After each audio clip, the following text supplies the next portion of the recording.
কারণ যেখানে কোরআন হাদিসের কথা হয়, রাসূলের কথা হয়, আল্লাহ তাআলা বলেন সেখানে হাজার হাজার গুণ রহমত নাজিল করা হয়।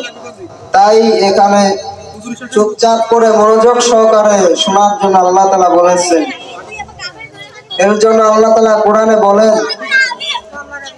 وَإِذَا قُرِئَ الْقُرْآنُ فَاسْتَمِعُوا لَهُ وَأَنصِتُوا لَعَلَّكُمْ تُرْحَمُونَ।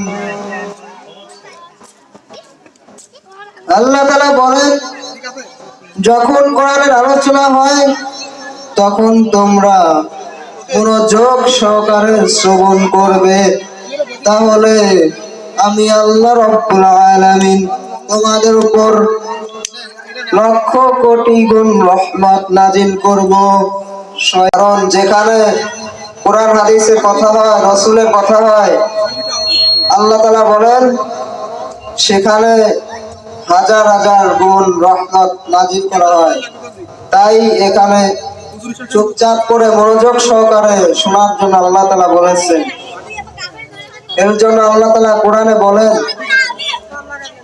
وَإِذَا قُرِئَ الْقُرْآنُ فَاسْتَمِعُوا لَهُ وَأَنصِتُوا لَعَلَّكُمْ تُرْحَمُونَ।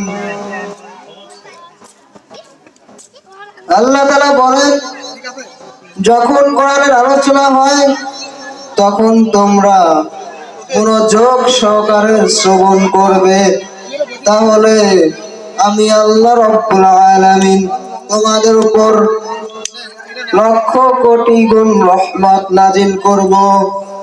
কারণ যেখানে কোরআন হাদিসের কথা হয়, রাসূলের কথা হয়, আল্লাহ তাআলা বলেন সেখানে হাজার হাজার গুণ রহমত নাজিল করা হয়। তাই এখানে চুপচাপ করে মনোযোগ সহকারে শোনার জন্য আল্লাহ তাআলা বলেছেন। এর জন্য আল্লাহ তাআলা কোরআনে বলেন,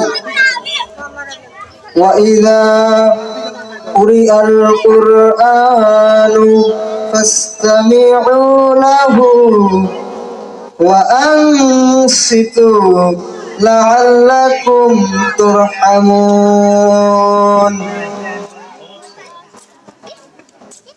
আল্লাহ তাআলা বলেন, যখন কোরআনের আলোচনা হয় তখন তোমরা মনোযোগ সহকারে শ্রবণ করবে, তাহলে আমি আল্লাহ রাব্বুল আলামিন তোমাদের উপর লক্ষ কোটি গুণ রহমত নাজিল করব।